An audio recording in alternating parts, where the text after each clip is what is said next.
Electric অফিসের উদ্বোধন হলো নসিপুর পার হাউস চত্বরে। জানিয়ে রাখি আপনাদের, ভগবানগোলার বিধায়ক রিয়াত হোসেন সরকারের তত্ত্বাবধানে electric office Ranitala customer care centre উদ্বোধন হলো নসিপুর পার হাউস চত্বরে।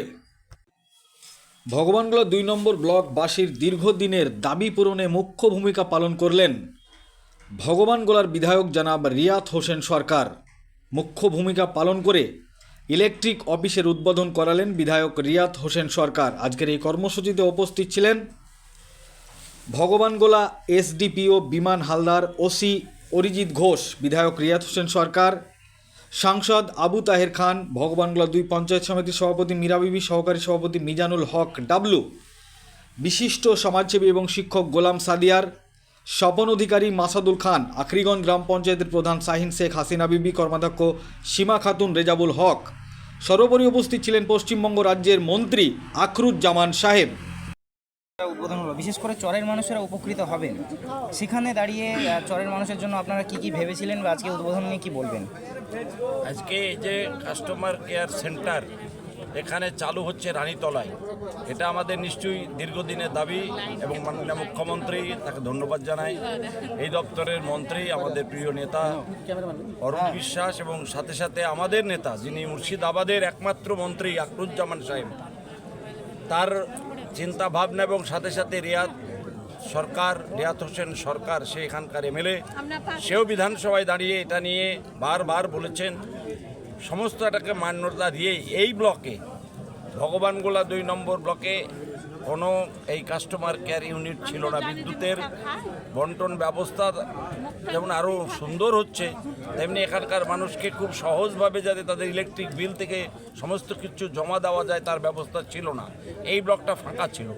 তো এই নতুনভাবে নতুন পালক ৫৫৪তম, বাংলায় ইতিমধ্যে ৫৫৩টা কাস্টমার কেয়ার ইউনিট হয়েছে, এটা আর একটা বেড়ে ৫৫৪ হয়ে গেল। তো আমাদের এই রানীতলা, এই যে ব্লক থানা, প্রায় ৫০,০০০ গ্রাহক এর সুযোগ এবং সুবিধা পাবেন। এই ৫০,০০০ গ্রাহককে ওই ভগবানগোলায় যেতে হতো সমস্ত কাজে, সুতরাং বাড়ির কাছে ৫০,০০০ মানুষের জন্য আর একটা সুযোগ সুবিধা আসলো। তাহলে এই এলাকার মানুষ খুব সহজেই বিদ্যুতের যে কোনো সমস্যা মোকাবেলার ক্ষেত্রে এখান থেকে ছুটে তাড়াতাড়ি যেতে পারবে। এই এলাকার মানুষের একটা বিশেষ সুবিধা হয়ে গেল, আমরা গর্বিত। চর এলাকার মানুষের জন্য ইতিমধ্যে ইলেকট্রিক পৌঁছেছে, আগামী দিনে সেটা আরও কী করে উন্নত করা যায় আমরা সেটা ভাবছি।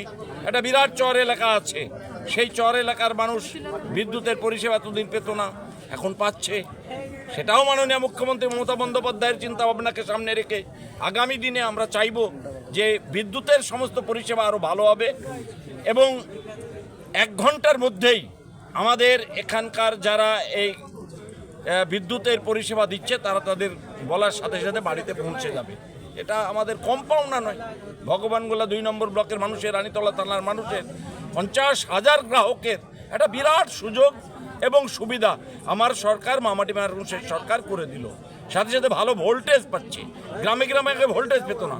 আপনারা নিজেরা ভেবে দেখুন, কত লোডশেডিং সবসময় লেগে থাকতো, এখন লোডশেডিং নাই বলতেই হলো।